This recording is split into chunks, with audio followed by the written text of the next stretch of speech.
We saw the tiger creep up and suddenly pounce on the leopard from behind.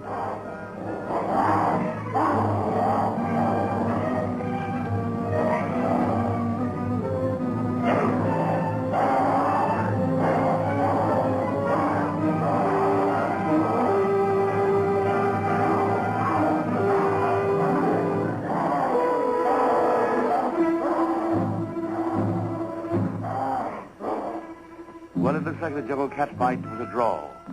So the boys separate and go out looking for a meal that won't fight back. The leopard got off easy in that mix-up, but danger works 24 hours a day in the jungle. And a python like this can crush a man into the shape of a sausage in 3 minutes, unhinge his jaws and swallow him. He's got an appetite as long as his stomach. And I knew the black leopard hadn't any idea of his presence. If he had, he'd have been heading the other way.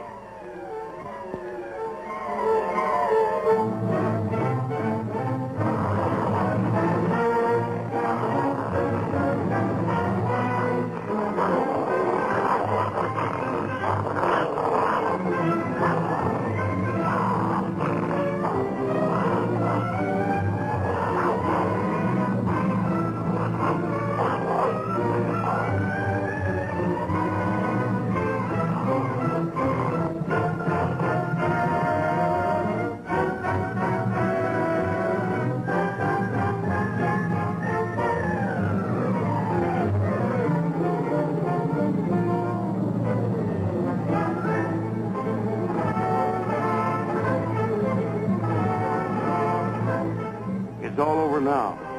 That python sure did a quick job on the leopard. He was a beautiful specimen. So I'd sent Ollie back for a cage and some equipment. I wanted him for my first shipment. And I was going to get him if I had to tie him into a bowknot to do it. He had to uncoil himself from the dead leopard before he could devour his hard-earned prey. But by then, he had seen us. And a python knows instinctively that he has no friends.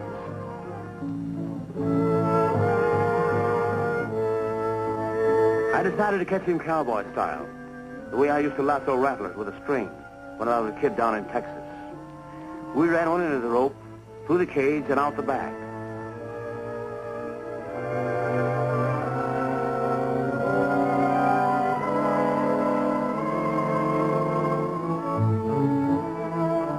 Then it was a simple matter to drop the noose over his head. It wasn't so simple, however, to pull him in. These great reptiles have the strength of several men in a tug of war. I knew that if he ever anchored himself with those teeth, the deadly coils would whip around me like the lash of a bullwhip. I knew that if I wanted to keep my original shape, I'd better keep his head under control. Now, he took a vicious swipe at Ollie that time, so I did the same thing to him. He was pretty well tuckered out by now, but there was enough meanness left in him to make up for it. We finally put more than 25 feet of python